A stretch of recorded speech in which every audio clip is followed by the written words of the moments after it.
This evening is called The 100 Years War on Palestine.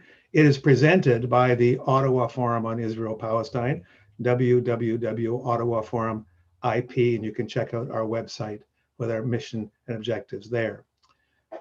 It's a series of educational webinars that take place once a month. We've instituted this as COVID is no longer allows us to do public meetings. Our next meeting will be on December 16th. It will be an interview format with a young woman who lives in Gaza. It'll be about daily life in Gaza under both COVID and the Israeli blockade. And Rana Schubert, who is an author, an English teacher, and a mother of four, will be talking a bit about her daily life, cooking and cleaning and kids in school and shopping and electricity shortages and so on. It won't be highly political, although of course in Gaza everything is political. And then in the new year, on January 19th, we're going to be interviewing Phil Weiss, who is the founder and senior editor of Mondo Weiss. And we're going to be asking him to help us understand what American Jews are thinking about Israel-Palestine in the wake of the American election, Trump and Netanyahu and so on.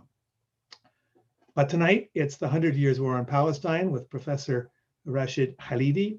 His book is subtitled A History of Settler Colonial Conquest and Resistance, 1917 to 2017.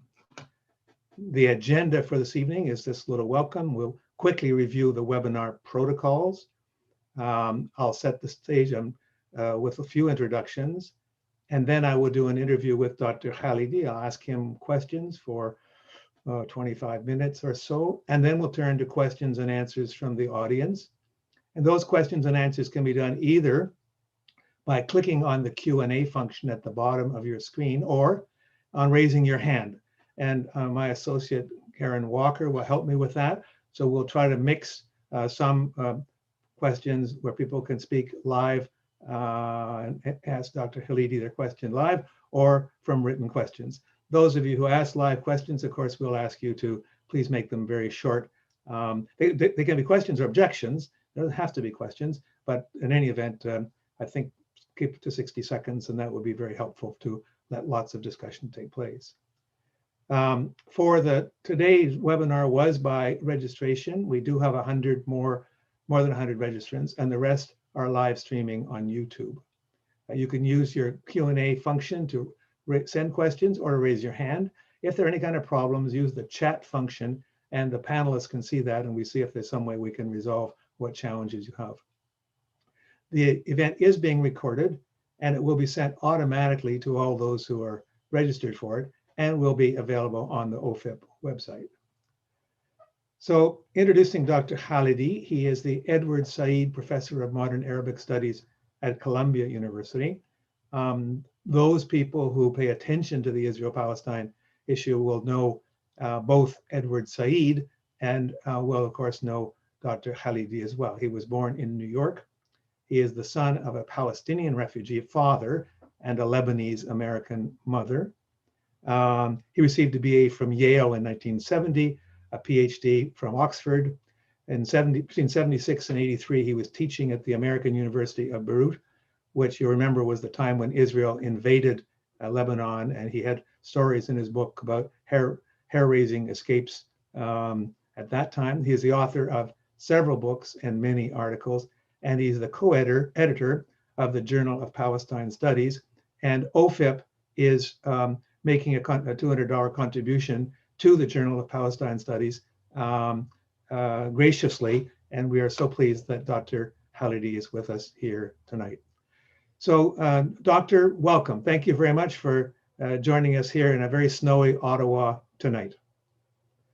You're muted. You have to be unmuted, sir. Thank you so much for having me. We haven't got snow here in New York yet. Well, it's a mixed blessing. It looks pretty, that's for sure. It's okay. In the good old days, it meant a snow day, and people could stay home. Kids can stay home from school. Right. Let me get right into the meat. We don't have that much time with you, and we're so honored that you've agreed to do your Canadian book launch here. I know that normally you would be presumably traveling around the US and maybe even in Canada, speaking at various book fairs and so on. the best we can offer you is this platform. I'm grateful to have it. Well, we feel the same way. And for those of us who live in Ottawa, I checked with Octopus Books. They have ordered in a number of copies of the professor's book. I assume it's also available through big box places like Amazon and so on. I haven't checked that, but I assume that's the case. Let me just start off. I did read the book carefully. I found it fascinating. It was very, very thoughtful. But I've read a lot of books. Hardly any conflicts I can think of in the world that have had so many books written about them. Why did you want to write another one?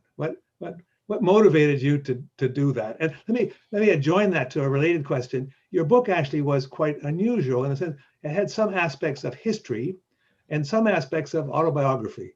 Right. So tell me a little bit about what motivated you to write the book. I'm actually glad you asked me that question, because it gives me a chance to credit the person who more than anybody suggested the way that I do it this way. That is to say, bring in personal experience as well as history, which is my son, Smail. He has long badgered me about my tendency to write books essentially only a historian or only a scholar or only an academic could love. And he said, it's time. You've written 7 other books. You've written 100 of something articles, enough already with writing for other academics. Write something that's accessible to ordinary people, and enough with the approach that you have always used, which is to write as a historian, from an Olympian distance in the third person. You were involved in events. You saw things, you heard things, you know about things, bring your personal experience into it.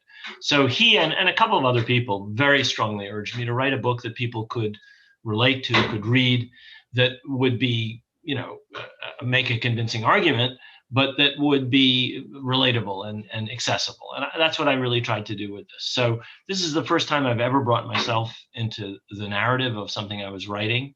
I've written about some of these subjects before. I've written a book about the negotiations that I was involved in from 1990 to 93. I've written a book about the siege of Beirut in 1982. In neither of those books did I really bring myself into the events. I used documents that I got for the 82 war book and interviews I did with participants.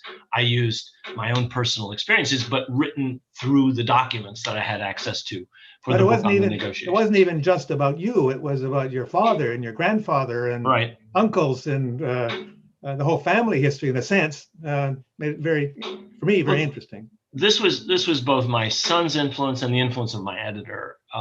She suggested to me that, it would not be remiss for you to focus on your family. I said, well, my family wasn't representative. They were better off. They were very fortunate.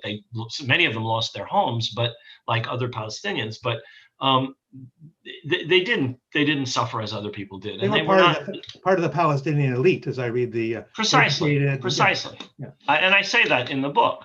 Nevertheless, she urged me, since I knew these things, since I had my uncle's memoirs, since I had these things that people in the family had told me. One of my aunts told me a great deal. Others told me other things.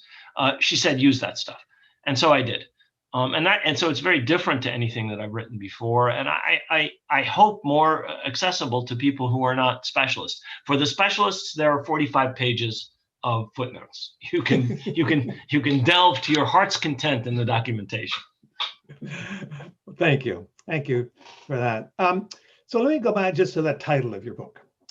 There's 2 parts to the title that interest me. One is the 100 Years' War, which for Canadians refers to a war between France and England, 13 something to 14 something, and it was actually a series of wars. So I was sort of interested in your use of that kind of language. And then I want to talk to you about the other part of the title, but just tell me about that part of it. Why do you call it the 100 Years' War? Well, the obvious reason is that as I was thinking of writing it, we were coming on the 100th anniversary of the Balfour Declaration of 1917. And I said, boy, there's a 100-year bracket there. And it happens that when I'm trying to get my mind off of Palestine and the Middle East, I read all kinds of things, including histories of the 100 Years' War between England and France in the 14th and early 15th centuries, which, by the way, went on for more than 100 years, like this one. And sometimes one was winning and sometimes the other was winning, right? Exactly. And so that's what inspired me. Those two things, the 100th year anniversary of the Balfour Declaration, which had not happened when I was writing. Right. And secondly, the fact that I was reading, I constantly read about completely random historical events. Right. And that was something I was reading a lot about at the time. Okay. All right. And I think, let me just add one other thing. Yeah. I'm not talking about 100 years war in Palestine. I'm talking about 100 years war on Palestine. The 100 years war between Britain and France was between two thrones over France, right. And it was fought in France. This is a different thing. I'm arguing that this was a war waged against the Palestinian people by external powers, the Zionist movement, and later the State of Israel. And so the framing of it as a war on Palestine is trying to disrupt this idea of two equal parties struggling. They were not equal parties. And they were not like Germany and France with some kind of historic grievance between them. And I'm trying to give that sense in that part of the title. Okay. Well, that leads me to a question about your subtitle, A History of Settler Colonialism and Resistance. First of all, just technically, what's the difference between settler colonialism and just ordinary run-of-the-mill colonialism? What do you mean by that? Right. Well, ordinary run-of-the-mill colonialism is like what the British did in India or Egypt, where they came in, they took over the country, they ran it from the top, and they may have run it through local intermediaries, but they did not settle their own population there. Settler colonialism is like what the French did in Algeria, where they brought in over 1 million French people, or Spaniards or Italians, but who became French, and attempted to replace in whole or in part the population. You and I both live in countries that are the consequence of settler colonial projects, where a settler population brought in from the mother country, originally France, and then later Britain in the case of Canada, the United States, and then other countries in the case of the United States, Britain, and then other countries in the case of the United States, were intended to replace or at least subjugate and take over the land of the indigenous population. That's settler colonialism. It's different from run-of-the-mill colonialism. Okay, so why do you think it's important to frame this as a settler colonial project, as opposed to Israel versus the Arabs or whatever? I mean, why do you think that's important? And what are the consequences of framing it that way? Right. That's a really, really good question. I am trying to unsettle a essentially false narrative, which first of all suggests that this is a struggle between two equals and two sets of people who have simply conflicting rights. Now, there is a national element to it, and of course there are conflicting rights, but it isn't, first of all, an intensely, it is and has always been an intensely unequal struggle. And secondly, it's a struggle between two groups that start from entirely different positions. One is the indigenous population of the country, like your First Nations. The other is a group that comes from elsewhere, has a claim, in the case of Zionism, has a claim that's partly based on religion and partly based on persecution where they're coming from, and then attempts to replace the indigenous population, eliminate the entity that is there. In the words of Zev Jabotinsky, to replace Palestine with Eretz Israel. That is why I think that the rubric of settler colonialism is so very, very important. These are not two groups of people that were there to begin with and come into conflict. It's not a sectarian conflict like between Sunnis and Shia or between Maronites and Druze in Lebanon in 1860. One group is there, First Nations, Native Americans, Aborigines and Aboriginal populations in Australia, and another group arrives and attempts to take the country away from them and reduce them to as much as possible in numbers, or if possible, expel them to further and further west in the case of the United States, as far as the Native Americans are concerned. And as Herzl said, to spirit them across the borders, that is to say, to get rid of as many of them as they can in order to create what Herzl saw in the famous book that he wrote in 1898 as a Jewish state. So I think that settler colonialism is important for that reason, to sort of disestablish this notion that these are two groups with absolutely equal rights and have to be seen as on the basis of equality. The last thing I'll say about this is that this is not some kind of slanderous invention of post-colonial, postmodern theory that Israel is a settler colonial reality. Early Zionists were proud of thinking of themselves as involved in a colonial endeavor. They understood that that was the case. One of the agencies that bought large amounts of land, but by 1948, agencies like it had bought about 6% of the land of Palestine, was called the Jewish Colonization Agency. So this was the self-description of people who felt, of course, that they had a claim to the land, but understood that they were Europeans coming in as colonists and colonizing a land in which there was a population. So it is a self-description. It was only when colonialism went out of fashion after World War II, in the era of decolonization, that the Zionist movement ceased to proudly refer to itself as a colonial project. At the same time, last thing I want to say that is not to say that Zionism didn't develop into a national project. It did. Israel is a nation state. The Israelis are a people. And there's nothing so hard to understand about this.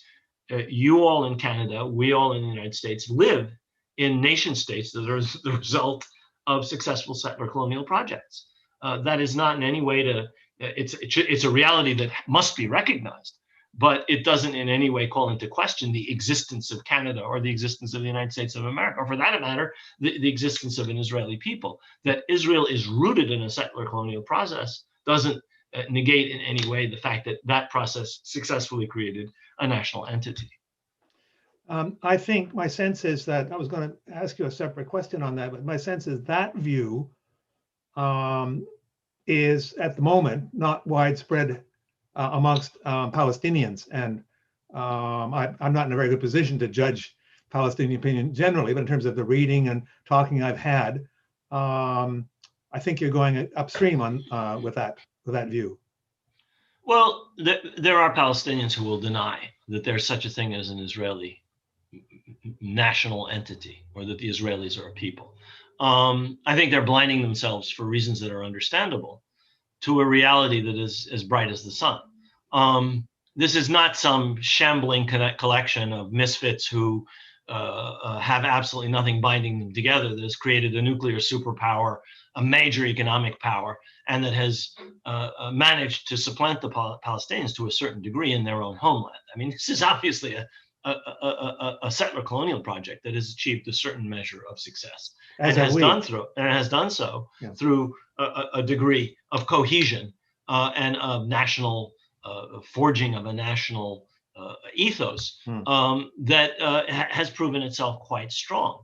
It's understandable why Palestinians should be reluctant to admit this, but it should not be that hard to admit. Settler colonialism sometimes does succeed in producing national projects. A settler colonial project eventually can become a national project. That is what's happened in 4 countries, which are perfectly understandable as nation states: Canada, Australia, New Zealand, and the United States, but which are the result of settler colonialism and unspeakable violence done to the indigenous populations of those countries. Well, you say in your book that the colonial nature of the Zionist or Israeli project has been largely invisible to the Western world. And I agree with that assessment. That even after I had been on several trips there, I still resisted the notion of Israel as a colonial. I was still more in the unfair fight for territory or whatever. Now you and others have convinced me of that. But why is it so hard for most North Americans, even good, well-meaning North Americans, to accept the notion that this is in fact, a colonial project? Well, part of it is the discursive victory of Zionism over more than a century, really over 125 or 30 years, in clothing this project, first of all, in a sort of biblical raiment, such that it was possible to argue for a continuity between the ancient tribal principalities of biblical times and the modern state of Israel. This is a nationalist fantasy. There's a connection in terms of the Jewish religion with the land of Israel, obviously, as there's a connection for all the monotheistic faiths with Palestine. And it's an important connection, and it's undeniable. But that does not mean that there is a continuity between whatever kind of political entities there existed 22 or 23 or 24 or however many hundred years ago, and the modern state of Israel. The state of Israel is a modern creation of a modern national project, which took a settler colonial form over the last 120 or 125 years. There was no conflict before that at all whatsoever between Jews and Muslims and Christians in Palestine. None whatsoever for 1,000-something years. And there was no sense among Jews that the only proper form for their political organization was in a Jewish state in the land of Israel. That's an entirely modern idea. Nobody had that idea for thousands of years before that. In fact, modern nationalism didn't exist before the 19th or 18th centuries. So the success of Zionism, the discursive success, Edward Said said this in one of his many brilliant insights. Long before they won anything on the ground, Zionism was winning discursive battles in Europe and the United States. And it's as a result of really generation after generation after generation of working to establish this largely false narrative that it is so difficult for Westerners, to Americans and Europeans and Canadians to see the fact that, in fact, Zionism is a modern ideology. The state of Israel was the result of a settler colonial process, and that the Palestinians are the indigenous population of the country. But of course, if you read the Bible as history, it's very easy to be fooled by the narrative that has been crafted by modern Zionism. If we accept your proposition, and perhaps not everybody listening tonight will accept it, but if you accept the proposition that we're dealing with basically a colonial project, what does that mean in terms of the resolution? We have a number of models. We have the Algerian model, with definitely a French colonial model, where the Algerians were numerous enough that they were able to force the French out. We have North American model, where the native people were not powerful enough to be able to reject the Europeans, and we have created a nation in Canada, and you have in the States as well. What would be the programmatic implications of if a Palestinian political party were to accept that as a basic model, that this is we have now a subjugated colonial people? How should we deal with the resolution of this issue? Well, I think most Palestinians accept that that's the reality. They are facing an ongoing settler colonial project in the occupied territories today, in the West Bank and occupied Arab East Jerusalem. That machine has never stopped. People in Galilee understand that the way in which land is controlled and taken, the way in which rights are allocated or denied, is a function of the same settler colonial process. For Palestinians, this is not controversial. But the implications in terms of what you do, I think, are large. Firstly, it means you can't just say, we settle it by just adjudicating this, that, and the other. You have to recognize certain kinds of historical realities before you can settle it properly. So you can't deal with the issue of race in the United States, for example, without taking on board an understanding of what slavery and Jim Crow meant. It's not possible to do that. You can't just say, in 2020, we're going to do X, Y, and Z. In 2020, you have to take into account everything that went before that.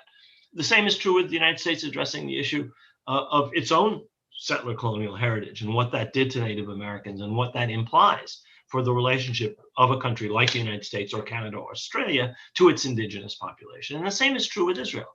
Israelis have to come to accept some of this background to how they got there and how they got the positions of privilege and power over the Palestinians in order to be able to dismantle those systems of privilege and power and erect an equitable structure.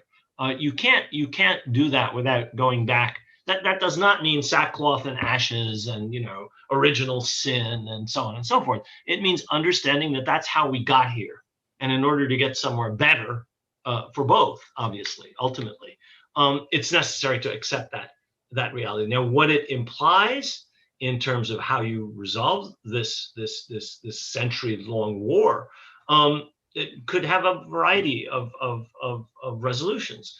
One would be to say, as they did in South Africa, you have to have absolutely equal rights for all people. And those rights have to be equal in terms of the national, in terms of the religious, in terms of the civil, in terms of the political. And that requires dismantling a lot of structures. But it also requires acceptance on the part of the Palestinians that Jews in Palestine have rights, national rights, and so on and so forth. It also requires going back to issues like property, which are very hard to deal with, and which would be contested. One could go on and on. There are other ways to resolve it, I'm sure. But I'm not trying to get into, one state, two state cantons, whatever. But I do suggest at the end of the book, and I believe very firmly, that if it's not resolved on a basis of justice and equality, absolute equality, especially of rights, it's not going to be resolved. I want to say one more thing, which is, you mentioned a number of examples of colonial settler projects. I would mention two others, one of which is Ireland, where all kinds of, I think, other possibilities have been mooted and may well yet develop. And the last one is that Palestine is quite different from every other, because in Palestine the elimination or the extirpation through ethnic cleansing of the population never was completed. A little more than half of the Palestinians are still in Palestine, between the river and the sea. So the Zionist project was never completely successful, I should say, in doing what Herzl said, which is spirit them across the borders. They did their best. Ethnic cleansing was and is practiced, but it never was as successful as it was in the four most successful settler colonies: United States, Canada, Australia, and New Zealand. We're not, obviously, you don't have a situation as in South Africa or Kenya or other settler colonies where the settlers were a tiny minority, or even Algeria, where there were small minorities. As that in my reading, Doctor, it's actually between the river and the sea, there's actually numerically more Palestinians than there ever been in history. Yeah, there's in numbers, yes. In proportions, they probably are a slight majority, actually, of the population. Right. Or at least at parity. This week at the United Nations, there's a suite of resolutions that comes forward every fall, which nominally criticize Israel and support human rights for Palestinians. There was a bit of a discussion here in Canada because Canada has in recent years voted along with Israel on all the resolutions. This year, we voted in favor of the resolution that supported Palestinian self-determination. We know that Israel's nation state law has proposed that the Jews are the only only socioeconomic group with a right to self-determination in the region. I'd like to ask you a little bit about, you did talk a little bit in the book about self-determination. My sense of it is that self-determination can only really be applicable in a context of you have to have self-determination over a given property. You can't have two different sets of laws. You can't have two different speed limits on the same road. So how do you see this issue of Palestinian self-determination, and how do you see it linked or not linked to the notion of Israeli self-determination? Very difficult issues, I think. Yeah, it's a hard. You're squaring a circle to a certain degree. I actually could envisage self-determination of two peoples in one state, or within the context of a cantonal solution, with certain rights, national rights, being enacted within one forum or via one forum, and other rights being enacted in another. It would have to be a completely unique and original formula. Neither the Belgian formula nor the Swiss formula nor any other formula that I know of could possibly encompass what would have to be done for people who feel that they belong to a Jewish national entity to feel that the outcome fulfills that desire that they have. And the problem with nationalism is it's how people feel. You know, nationalism is an imagined community. Yeah. It is not a deeply rooted 3,000-year-old reality. There is no such thing. That is a myth. The French have nothing to do with the Gauls. The French used to teach in the schools of the Third Republic and the first year history book, Nos ancêtres les Gaulois. Well, the Gaulois were not their ancestors. The Gaulois were a German-speaking tribe. They had nothing to do with the French. But that's the mythology of France. It's a 2,000-year-old, 3,000-year-old reality. It's not. It's an entirely modern creation. So is Israel. But Israelis, most of them at least, believe that they have a lineage, which and they see themselves as a group. And that's how nationalism functions. I mean, I'm much more a believer in Benedict Anderson's understanding of imagined communities than I am in some kind of ancient roots of historic roots of a nation. The Palestinians similarly have seen themselves as a national entity for the better part of a century, if not more. Many claims of both of these people are historical rubbish. They're completely far-fetched. That's not important. The important thing is they believe them. People have gone to war over these beliefs, the French and the Germans, and one could go on and on and on, as have the Palestinians and the Israelis. I mean, if you want better proof than that, I couldn't find it. Now, how you allow both of those people to achieve their aspirations for self-determination within the context of one state is not going to be easy. But I think that carving two states out of Palestine, which has been tried several times without success, is going to be equally hard, at least, if not harder. And it is something that modern Zionism has constantly, without fail, tried to prevent.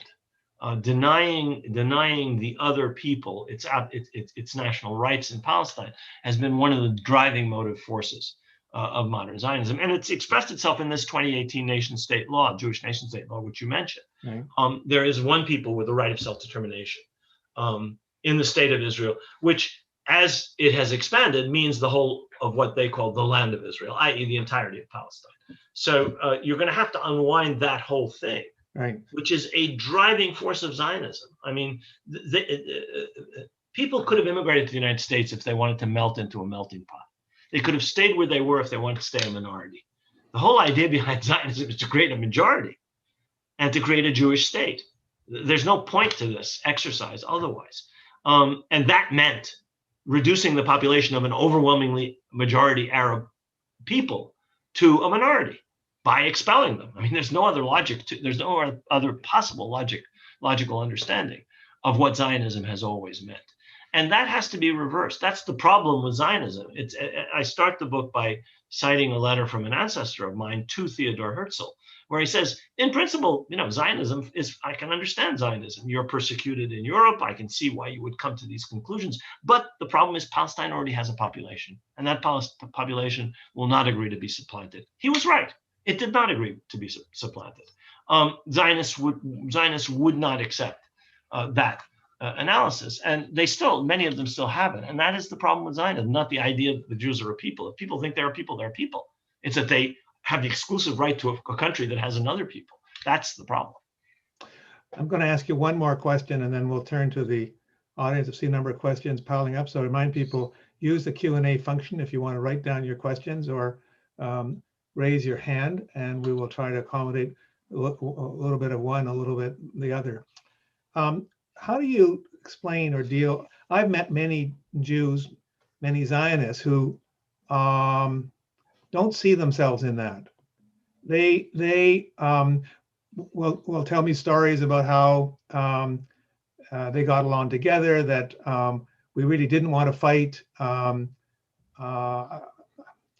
sure you've heard all of this before, but I fully am persuaded that there are lots of, call them soft Zionists or liberal Zionists, who really they did want a Jewish state, but they just thought it could be accomplished peacefully, happily, and so on.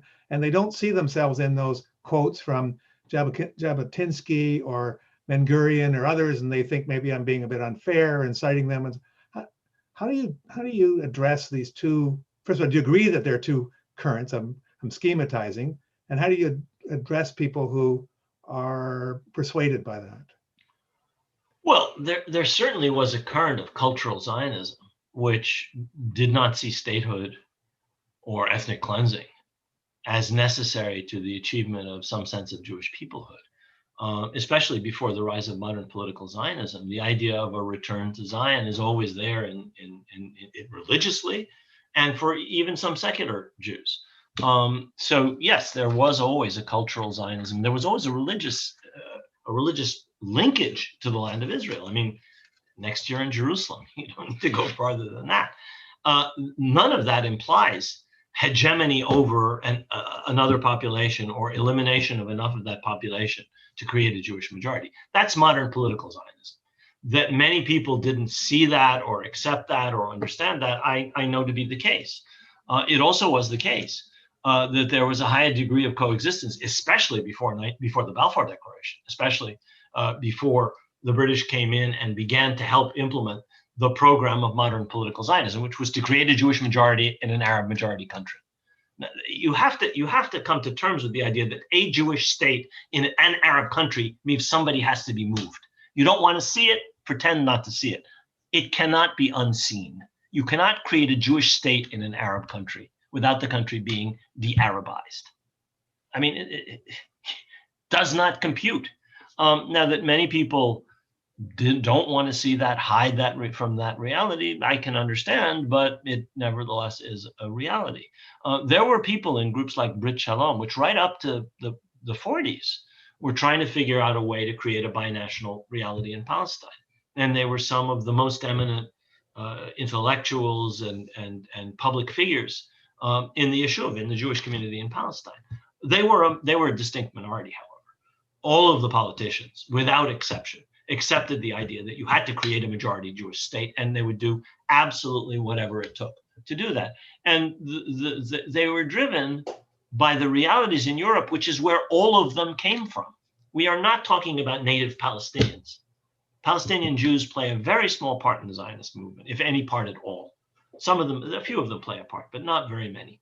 The leadership comes from places like Kiev, which is where Golda Meir was born, or Pinsk, which is where Ben Gurion was born. These people come driven by the pathological anti-Semitism of European societies, by the logic that leads to the death camps. That's what they saw in Europe. And that was a driver of enormous potency. They did not want to go back to being in the situation of a minority in a hostile society. And they came to Palestine with that in mind and created hostility in so doing. They didn't understand that the desire to create a Jewish state in an Arab country created hostility. Well, that's a problem for them, but it's perfectly understandable that that's what happened. Right. And that therefore, the logic that drove the politicians was definitely not the logic of people like the Brit Shalom group or many others who had lived peacefully with Arab neighbors in the 1910s or the 1920s or the 1930s. Sure. Okay. I mean, I'm reading a biography of Edward Said. He's delivered by a Jewish obstetrician. Those kinds of connections. I've talked to my uncles and my aunts and some of my older cousins. They talk about, we met in the bar of the King David Hotel with X and Y and Z. I said, oh, they were friends. Yes, in the 30s we were friends. So those are experiences not just of Israelis, but also of Palestinians. But that world was shattered by the drive to establish a Jewish state in an Arab country, overwhelmingly Arab. In 1948, 65% of the population was Arab. How do you create a Jewish state without ethnic cleansing in a country that's 65% Arab? Okay, well, you put lots of meat on the table there. Thank you. Karen, do you want to pull up the first question? Okay, thanks, Peter.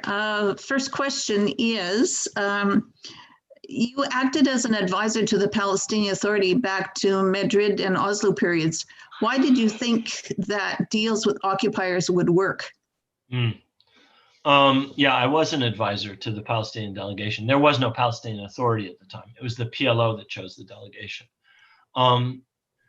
As I argue in this book, and as I've argued in another book, I was mistaken. I believe that the post-Iraq War era, after the defeat of the Iraqis in Kuwait, and after the attempt of Secretary Baker Secretary of State James Baker and President George H.W. Bush to bring together a peace conference that would deal with the problem comprehensively and that brought the Palestinians to the table for the first time in history, could lead to Palestinian self-determination. I was wrong, and I show in the book why I was wrong, why in fact there was no possibility, given the joint understanding between the United States and Israel of what would be acceptable as an outcome, which had been established long before we went to Madrid in October of 1991, that in fact it was not possible to achieve Palestinian self-determination on that basis at that time. But I thought it was. I was wrong. Tyler Levitan, you have your hand raised. Unmute yourself. Can you hear me? Yep. I can. I can't see you, but I can hear you. Great. So my question is about the Palestinian Authority. As you know, recently the Palestinian Authority decided to resume security cooperation with the Israeli occupation forces in the West Bank. And this is something that I think has troubled a lot of people who support Palestinians for many years, to see that close coordination. And, you know, I know that they'd suspended that coordination because of the threat around annexation. And so seeing them re-enter into this is deeply troubling. So I wanted to get your thoughts about how this deeply troubling coordination, which I think any observer would admit is deeply unjust and is ultimately not going to lead to any kind of freedom and justice for the Palestinians. How do we overcome this kind of context that came out of Oslo? If you can speak to that. I mean, let me start by saying I think that the Oslo Accords were a terrible disaster for the Palestinians, and that the PLO leadership made a tragic mistake in agreeing to the Oslo Accords. The so-called security coordination that you're talking about, which the Palestinian Authority has unfortunately resumed, really amounts to subcontracting, to the Palestinian Authority being subcontracted as a policeman for the occupation and colonization of what's left of Palestine. There's absolutely no reason to continue it. But that is the course of action decided on by a leadership in the Palestinian Authority, which really has done a terrible disservice to the Palestinian people. The mistakes go back well before Abu Mazen became president, but he has perpetuated and deepened them. And the group around him, I think, bears the historical responsibility for this disaster, together with their predecessors in the leadership of the PLO, who made these agreements. I go into this at length in the book. I think that it was very, very clear what Israel had in mind for the Palestinian Authority, and I explain that in an anecdote that I relate in the book. I was at an event at which Shlomo Gazit was one of then Prime Minister Rabin's closest advisors. He was a major general in the Israeli army. He was the director of Israeli military intelligence. He was the coordinator for the occupied territories, and he was one of the secret negotiators for the deals that preceded Oslo. And he was at an event at which someone asked him a question about Yasser Arafat that irritated him, and he answered, "Arafat has a choice." I heard him say this. Arafat has a choice.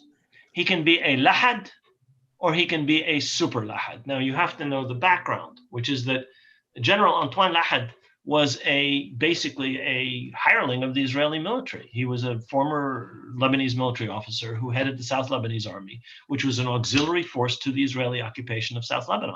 What Gazit was saying is, what we see the authority as doing is our Gurkhas, our Sherpas, our whatever you want to call them, our colonial army that will serve us and take the bullets for us.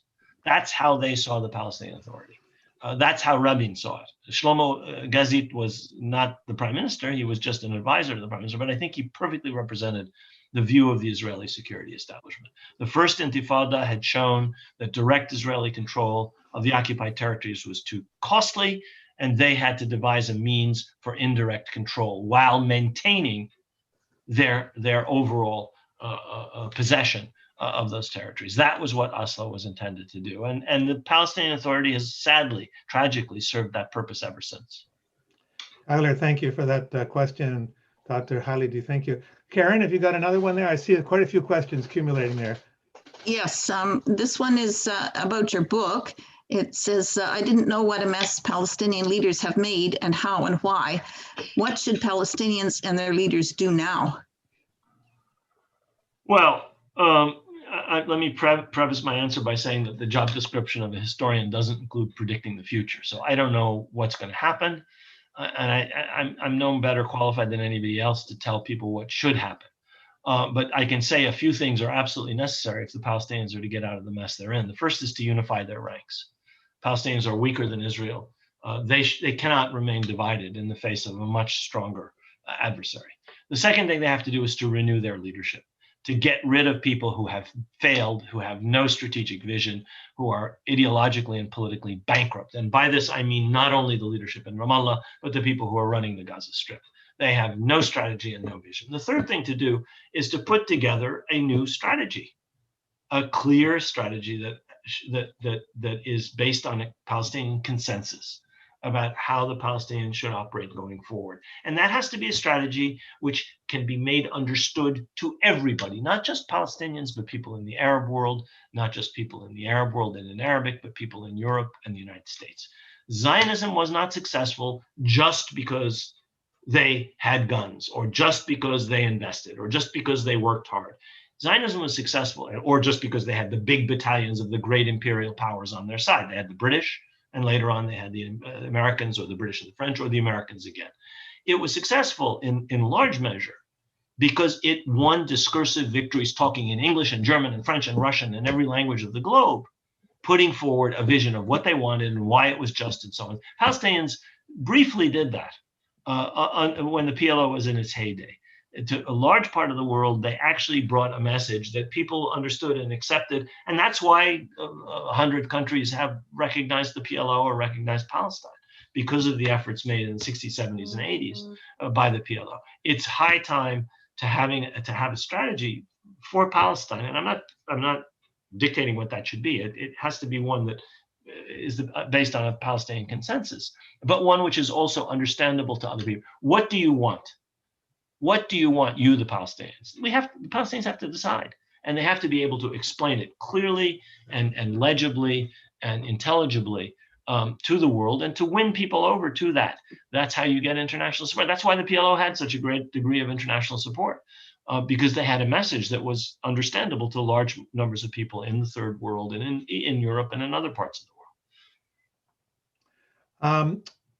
Another one, Karen, and then I'll turn to someone with their hands raised. You got another one handy? Do you think that the two-state solution is dead? And what do you think of the one democratic state solution, which is founded on the decolonization of Israel as a settler colonial project?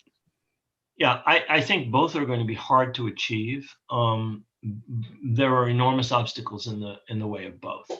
I incline personally towards the second only because I think you have to decolonize. And you can put it in different terms. You have to create a situation in which the privilege and the power that accrues to one group is dismantled. You can call that decolonization, and that is what it is in a certain sense. But you can also explain it in terms of the same kind of processes that have to take place in this country, for example, the United States, in terms of certain kinds of white privilege over non-white people in this country. And the structures are different. The process historically was different. But that is what has to happen. Now, it can happen in a number of ways, but it has to happen. On the other hand, there are obstacles in the way of a one-state solution that I think one-state solution advocates have barely begun to contemplate. First of all, how do you get from here to there? How do you win over or change the balance of forces and at the same time win over Israelis? This is not going to happen on the back of tanks. Israel is a nuclear superpower. Israel is a very strong country. The Israeli national ethos is a very strong one. Those are things that have to be overcome, and they're not going to be overcome with nuclear weapons or tanks. They have to be overcome ideologically. They have to be overcome discursively. And that means you figure out how you can put forward something that allows Israelis to feel that they have a stake in that future and that it would be a better future for them, and it's a just future that is sustainable. And that's not an easy thing to do. The last problem with a one-state solution, which has enormous advantages, the last disadvantage of it, is that since 1947, an overwhelming majority of countries in the world have accepted the idea of a Jewish state. You are going to have to figure out a way to dismantle not just the ideological and structures of privilege and so on and so forth. You're going to have to figure out a way to dismantle what amounts to an international consensus. And I'm not quite sure how we would go about doing that. I'm really not sure. The resistance to it is going to be enormous. On the other hand, it has to be said, everything Israel has done, everything the Zionist movement did and everything Israel has done has been directed to making absolutely impossible a two-state solution. And that process is ongoing. It is happening today, what Pompeo did 2 days ago, what was announced in terms of a new settlement construction is directed at making a two-state solution impossible. Unless somebody can explain to me how those bulldozers that have been operating since 1967, and in a certain sense since 1948, can be reversed. They've never stopped moving. They cannot just be stopped. It's not just a matter of stopping settlement or limiting colonization. It's rolling it back. Unless somebody can explain to me how that can be done, I don't see how you could have a two-state solution. So, in fact, both are very hard to achieve, and both have enormous advantages, but also enormous disadvantages. As I've said, I would lean to the second, but I don't know how to answer the question that I myself asked. How do you get there? One of the ongoing frustrations, Doctor, that I think that most Canadians tend to think of the Israel-Palestine situation as a stalemate. So I think of it like the First World War with the soldiers on either, and they don't really understand the extent to which this is a creeping dynamic situation. Yeah, all the time. I see the Schillers, Eric and Fran, have their hand raised. Do you have a question for the good doctor? Yeah. Can you hear me? I can. Okay. I've been to Israel-Palestine a number of times. First of all, as a water engineer during the Oslo Peace Accord. And the second time working with Palestinians in Hebron as a member of the Christian Peacemaker team. And while I was there, one Jewish settler said to me, "Hey, look, you guys, you took over North America, you invaded, you took their land, you're controlling, and we're just doing something similar here. So who are you to come over here and tell us what to do?" I got to admit, I said, well, what we did wasn't right, but he kind of undercut my credibility with that statement. The question is this: the fact that settler conditions, colonialism have won in places, does that give the Jewish state some comfort? And maybe that explains why the U.S. and Israel are so close together. They're both ongoing settler establishments. So what do the Palestinians think when they see other invading settler people taking over and succeeding? How do they combat this thought? Right. Well, the first point to make is that the Palestinians are not yet on reservations. They're still a majority in their own country, a bare majority, but they still are. So whatever your settler interlocutor in Hebron may have told you, he lives in the middle of an overwhelmingly Palestinian city, and he's only there because the cavalry protects him, or the Israeli army protects him. And that is the situation in large parts of Palestine. The Galilee is still overwhelmingly Arab. The West Bank is still overwhelmingly Arab. The population of the entire country is more than half Arab. So it's not a North America situation. It's not an Australia situation. It's not admittedly, it's not a South Africa or an Ireland or an Algeria situation. The indigenous population is not a majority anymore. If it's a majority, it's a bare majority. So yes, some settler colonial projects have succeeded in eliminating enough of the indigenous population that the remainder was overwhelmed. That has not yet happened, and I think it can be argued it's unlikely to happen in Palestine. So one reason that you have such frenetic insistence on doing what they do is that they understand that they are pushing a rock up a hill. They take comfort from the fact that they are supported by other successful settler colonial projects, but it's not yet a successful settler colonial project. The indigenous population is still there and still resisting. And the ones who are outside, who were forced outside, have not given up. So this game is not over. And that's what I would say to them. If I were put in the, I mean, if a settler were to say that to me, that's what I would say to that settler. When that question is raised in my classes at Carleton, one of my responses is that, well, we don't think it was right in Canada. We think we need to deal with settler colonialism here. And we've started a little bit with Truth and Reconciliation, and that might not be a bad idea for you. That usually deals with people, because most of the people in Canada who ask that kind of question actually are sensitive to the Aboriginal issue. Karen, have you got another question? You state in your book that Zionists never accepted the notion of a Palestinian state west of the Jordan River. Is it your position that Ben-Gurion in 1947-48 did not accept the UN partition plan, and Rabin and Barak were not sincere in the negotiations that took place with Arafat that he ultimately walked away from? Yeah. Ben-Gurion always wanted a Jewish state in all of Palestine. He made that clear in his diary. In all of Palestine? Yeah. He says in 1939 or 38 in one of his, in a diary entry, in which he's enthusiastic about the fact that over 60,000 immigrants have arrived in Palestine in 1935. Immigration at a rate of 60,000 a year means a Jewish state in all of Palestine. He's exulting. That's what he always wanted. But Ben-Gurion was a consummate pragmatist. He understood in 1937 that taking a tiny piece of Palestine was the first step towards taking all of it. And he understood in 1947 that taking a little more than half, 58% of Palestine, which is what the UN partition plan gave to the Jewish minority, was a first step towards taking it all. And in the fighting that took place between the partition resolution of November 29th, 1947, and May 15th, when the state is established, that state had already extended well beyond the boundaries laid down in partition for the Jewish state. So he always intended to expand to as much as possible of the entirety of Palestine. And then that ambition was later realized in 1967. As far as Rabin is concerned, I suggest that anybody who says that Rabin envisaged a Palestinian state read his last speech in Parliament. He said very clearly that he would not accept a Palestinian state in the understanding of a sovereign, independent state which controls its borders, which controls its airspace, which controls its underground resources, which has control over entry and exit and imports and exports.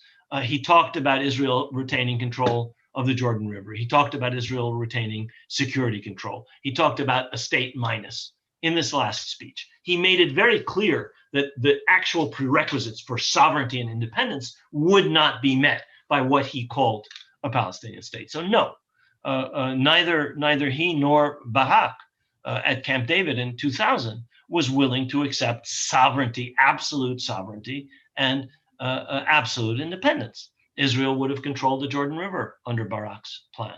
Israel would have maintained security control under Barak's plan. So to the extent to which we have Barak's plan, because he never put an actual written Israeli plan on the table. His American friends, what Aaron David Miller called America acting as Israel's lawyer, conveyed to the Palestinians what they said was Barak's plan. Barak actually never put forward a formal written plan. That's why we don't have it. He could say whatever he wanted later. But it is clear that he intended Israel to have ultimate security control, including control over the borders. That's not independence. That's not sovereignty. That's Bantustans, that's reservations. You can call it whatever you want. It's not an independent sovereign Palestinian state. No Israeli leader has ever been reconciled to this day to an absolutely independent, absolutely sovereign Palestinian state west of the Jordan. Karen, I'm going to ask you to do another one, but I remind people that they have the option of raising their hand. I see Steve Heron is next up, but Karen, do you have a question from your Q&A list there, please?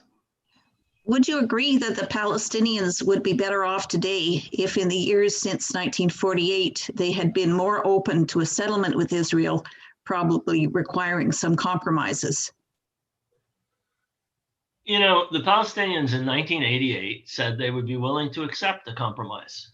They were willing to accept a state on 22% of their ancestral homeland. I think people should look very carefully at Israeli reactions from 1988 until today to that compromise proposal. It's never been fully accepted. I've just described the reaction to it. Would they have been better off if they had accepted partition in 1947? I strongly suggest people look carefully at what was going on within the Zionist movement, what the Zionist movement intended, what it wanted, the kind of things that it was saying. They were not content with what they were given under partition. They were going to expand that state no matter what, and they did. I mean, you don't even need to look at what they said they wanted. Would they have accepted less than they ultimately? I don't know, but I would not argue that there were many missed opportunities for compromise, because I honestly don't think the Zionist movement was interested in the least in compromise. There were moments that it might have. The late 1920s and early 1930s were a period when a compromise might have been possible. The moment of the white paper in 1939 was a moment when the Palestinians missed a big opportunity, though that opportunity disappeared very quickly. And there probably were other moments, but it would have required a shift in the balance of forces that the Palestinians unfortunately have not been able to manage to put themselves in a position where you can get a compromise. You get a compromise when the other side realizes that it's in its interest to compromise. If it can get everything, why should it compromise? The problem was not a Palestinian unwillingness to compromise.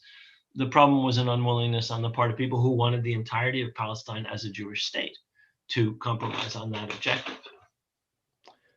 I do think the history of our treaties with our own indigenous people is a little bit instructive here. We signed agreements, and then when the relations of power changed, we're quite happy to go over them and ignore them and redefine them and ignore fishing rights or whatever. So I'm not sure that even had in Canada, the signing of an agreement really ended the issue. Mesa. Hi, can you hear me? I can. Yes. Great. Good evening, and thank you very much, Dr. Khalidi, for your fascinating historical kind of like explanation and this approach to the decolonization of the State of Israel and the Zionist movement. I would like to ask a question that is not related to history, actually related to what we are going through now in the wake of the US elections and the change or the shift that is expected from having President Trump trying to impose the deal of the century and trying to find a resolution in his own way for the conflict. And now going back to what some scholars are arguing about this traditional US involvement in the conflict as like managing the conflict rather than or imposing a resolution. I would like to hear more elaboration of you on this, please, and thank you very much. Sure, that's a good question. Thank you, Mesa. I think you've actually described the situation very well. But I think you have to begin from the fact that this administration faces three huge problems that are going to preoccupy them to a very large extent. The first being the pandemic, the second being the economic crisis resulting from the pandemic, and the third being the division in the country that was revealed by the results of the election. The president-elect will have gotten over 80 million votes, but the outgoing president, the soon-to-be outgoing president, got 74 million votes. The largest vote total in history for any candidate is 74. The only person who got more is going to be Biden, who's going to get over 80. So the country is deeply, deeply, deeply divided. So there's a constitutional, some people have talked about civil war out in the hinterland, not that we are in the midst of a civil war, but we're on the brink of a civil war. The president and the administration are going to be obsessed with dealing with those issues. Foreign policy comes second. Having said that, he has already appointed a large part of his foreign policy team, and we know what their foreign policy concerns are going to be. They're going to be primarily reestablishing alliances, rejiggering the relationship with Russia and rejiggering the relationship with China, and figuring out a way to return Iran to the nuclear agreement. Those are their absolute priorities. The Middle East is going to be less important than it was under this administration or under previous administrations, including the Obama administration. and by the Middle East, I don't just mean Palestine and Israel. I mean the Middle East as a whole. I think Biden subscribes to Obama's orientation to disengage to a certain degree from the Middle East. And I don't think they will even try to do what Obama tried with Senator Mitchell at the beginning and with Secretary Kerry at the end to try and negotiate something. I don't think they're even going to try. They despise Netanyahu. They know that he is absolutely dedicated to either imposing his will or stonewalling forever and preventing a resolution of the conflict. Either he gets everything he wants, which is what Trump was willing to give him, but which the Palestinians didn't capitulate to, or he's not interested in even negotiating. And so they're not going to waste their time. And I think that what you suggest, which is management of the situation, crisis control, is probably what we're going to see to a very large extent. This administration won't be as egregiously, as outrageously pro-Israel as its predecessors, but they will go back to what previous administrations have done, if anything. Arranging some kind of meaningless negotiations on a basis which necessarily and inevitably cannot produce either a just or a lasting solution. So I'd be very happy to see the back of Donald J. Trump and his administration. They did more harm in Palestine in 4 years than most American administrations have managed to do. But as I've written in this book and in many others, previous administrations are largely responsible for the disastrous situation in Palestine. And I don't think this administration is going to be that different from several of its predecessors in basically exacerbating the situation. They've already talked about things that, to my way of thinking, are crucial to leading the United States to take the wrong position on issue after issue where Palestine is concerned. If they put the security of Israel above everything, the interpretation that Israel has of its own security basically allows them to do anything they want, anywhere, anytime. Imprisonment of people, bombing of civilians, whatever they choose to do, they justify in the name of security. They talk about an eternally insecure Israel, which is an eternal existential crisis, and which is on the brink of annihilation, and which is therefore justified in doing absolutely anything. And accepting that rubric of the security of Israel, as Israel interprets it, is basically a blank check to Israel. And that is the basis of the position of Biden himself, of his vice president elect, and of Tony Blinken, by the way, his Secretary of State designate. So I don't expect great things from this administration. On the other hand, they will not be quite as bad as the previous administration in many, many respects in the Middle East. Thank you. Thank you for your question, Mesa. Karen?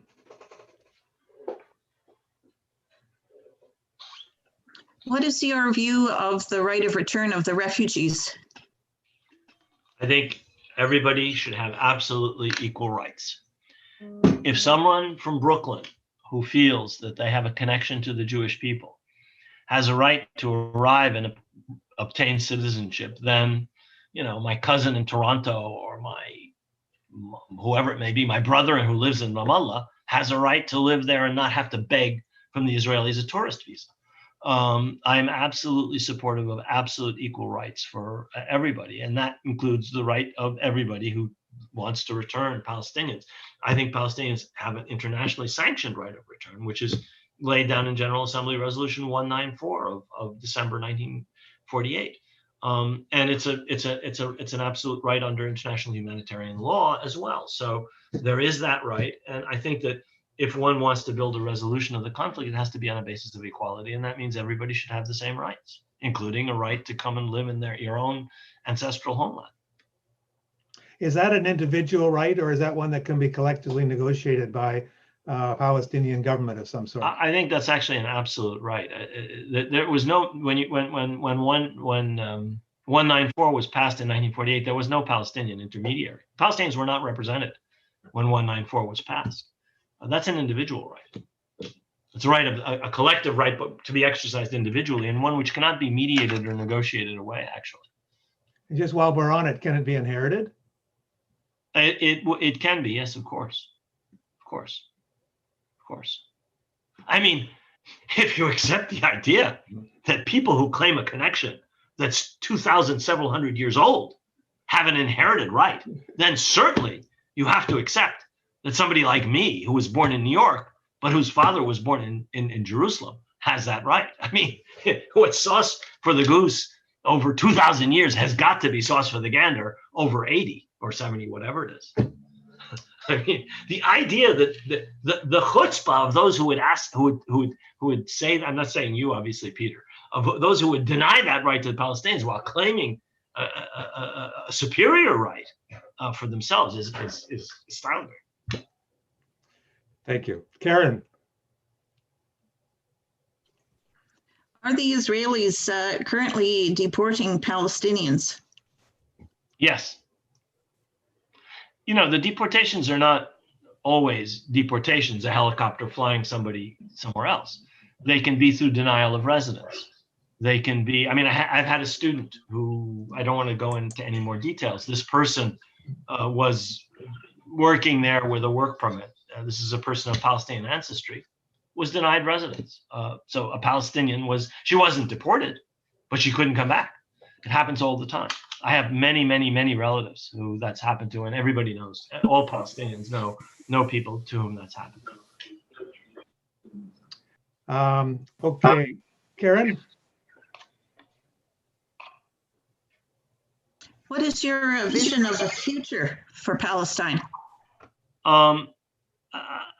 I think that if there is to be a sustainable future, it has to be one that's based on absolute equality and justice. And how that's to be worked out, I really don't know. I don't see the steps from here to there. I think it's going to require a number of changes. It's going to have to require changes in the United States, among others. Israel was established with overwhelming external support. It has sustained itself with overwhelming external support. If that support is reduced, the balance of forces changes, and things that seem impossible today suddenly become possible.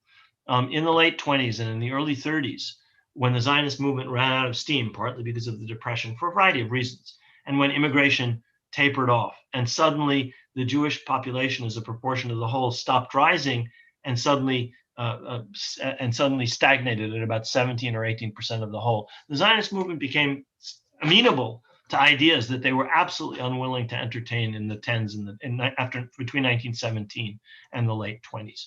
And that was a result of external circumstances. So external circumstances, this is a settler colonial project. It's a nation state. It's an independent state. It depends on tens of billions of dollars coming in from outside. And by that, I'm not talking about investment alone. I'm not talking about the $4-point-something billion in US aid. I'm talking the billions and billions of dollars that flow into it from outside in charitable contributions and in other forms. Anything that affects that or affects the absolute political support of the United States for Israel changes the balance of forces. The Israelis are busy trying to do things to compensate for that. They're trying to make arrangements with the oil monarchies, the absolute monarchies of the Gulf.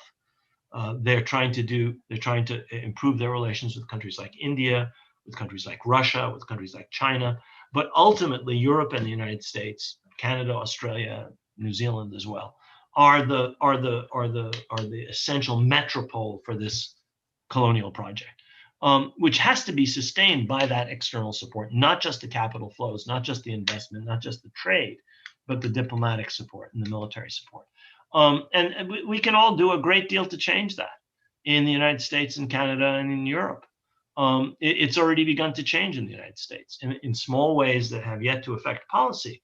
But on the discursive level, in universities, in churches, in unions, in the Jewish community, there is considerable change going on. And they're worried about that. Why are they doubling down on the evangelicals and on the Republican Party? Because they understand that they're losing the base of the Democratic Party. They understand that they're losing a lot of young people in the Jewish community. They understand that they're losing on university campuses.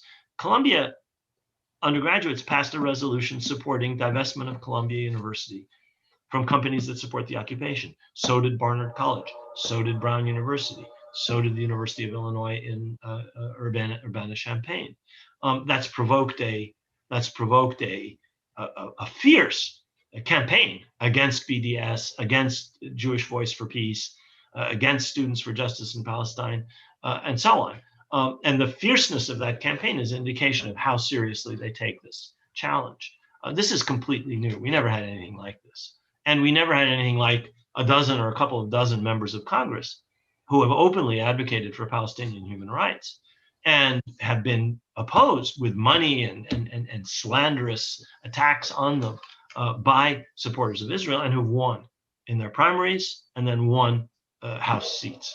And the group that's already there is going to be reinforced by an even larger contingent who won election on November 3rd. So they realize that something is happening, and it has to, much more has to happen for you to actually change the balance of forces. But I envision that those kinds of things make possible a future, or a vision for a future that I can't chart out now, because those things have to yet, they may unfold over a decade or two or three, I don't know. Or they may not unfold. I take this opportunity to remind people about our interview with Phil Weiss in January, which will be exactly on this topic of the changing Jewish opinion in America on that. Karen, we have time. He's very well qualified to speak to that, actually. Thank you. We have time for a couple more questions. Karen? How do you see the new coalition between Israel and dictatorships in the Gulf? Do you see this as an Arab-Sunni Israeli coalition against the Shia? Where is Palestine in this and Turkey? Okay, I'm glad about that, to hear that question. We are told by Israelis and their friends that the Arabs this or the Sunnis that. The tin pot absolute monarchies of the Gulf represent nobody but themselves. They represent nobody but the kleptocratic royal families that are arrogating to themselves an inordinate share of the wealth of these countries, who rule without the consent of the governed, who are more afraid of their own people than they are of anything else except possibly Iran, and who have relied on external support from the beginning against their own people and against external enemies in order to maintain their iniquitous rule. I'm talking about Saudi Arabia. I'm talking about the Emirates. I'm talking about Bahrain in particular, the three countries that are the most oriented towards Israel as it happens in the Gulf. And they and a regime like that of Egypt are largely dependent on external support. They do not enjoy the support of their peoples. They are not democratic governments. So Israel has come to understandings with undemocratic and unrepresentative regimes. It's not, Israel hasn't achieved a breakthrough with the Arabs, or for that matter, with the Sunnis. There are reliable opinion polls on Saudi Arabia and other countries in the Arab world, 11 of them, done by an institute in Doha, in Qatar, which show that as much as 80 to 90%, in most countries, 79 to 90% of public opinion is opposed to normalization. That's true in Saudi Arabia, which is why the king, against the urging of his headstrong son, the crown prince, King Salman, and the older, wiser heads, don't want to go ahead with normalization in Saudi Arabia. They know how much the Trump administration would have cut them slack on all their violations in Yemen of human rights, the chopping up of Khashoggi, all of their other enormities, had they gone ahead with it. The only reason they didn't go ahead with it is that they know that the Arabs, the real Arabs, the people, and the Sunnis in Saudi Arabia and elsewhere, for all of their concerns about Iran, are also concerned about Palestine. So this is an arrangement between kleptocratic dictatorial elites and Israel. And Israel is basically giving them another insurance policy, a double insurance policy. A, we're a regional superpower, and we can protect you against Iran. In fact, the United Arab Emirates is already protected by, the United Arab Emirates is already protected by Israel against Iran since many, many years ago. Raytheon and Israel produced the anti-missile defenses on which the Emirates depend. Israel already defends the Emirates against Iran. It's a cutout.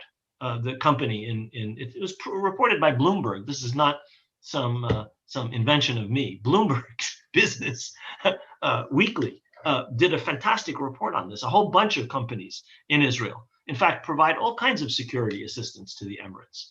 And the forward air defenses of Israel against Iranian missiles are not in Jabal al-Sheikh and not in Mount Hermon. They're in Jabal Ali in Abu Dhabi.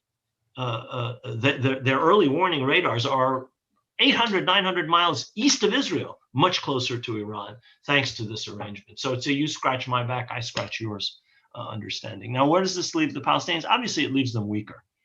The breakdown of even nominal Arab solidarity around the formal position that the Arab states are willing to come to terms with Israel once Israel comes to terms with the Palestinians has now broken down under the bullying of the Trump administration. The Sudanese government has bowed to this dictate, and it's worth looking at how that happened.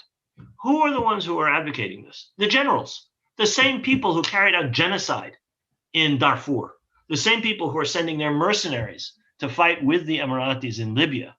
Hemeti, the head of the Janjaweed, the Rapid Deployment Force, and General Burhan, who's the head of the Sovereignty Council, are the people who, in receipt of billions of dollars from the Saudis and the Emiratis, are the ones who cut this deal. The civilian leadership, who represent the popular revolution that overthrew the dictatorship, were reluctant and were forced into this by the generals who are in the pocket of the Emiratis and the Saudis. So in doing Israel this enormous favor, the Trump administration has further undermined the possibility of a democratic transition and away from the rule of genocidal murderers in the Sudanese military. It's a wonderful triple own goal by the United States, weakening the Palestinians, strengthening the generals, harming democracy in Sudan. It's absolutely disgusting when one thinks about it. But it will weaken the Palestinians. There's no question.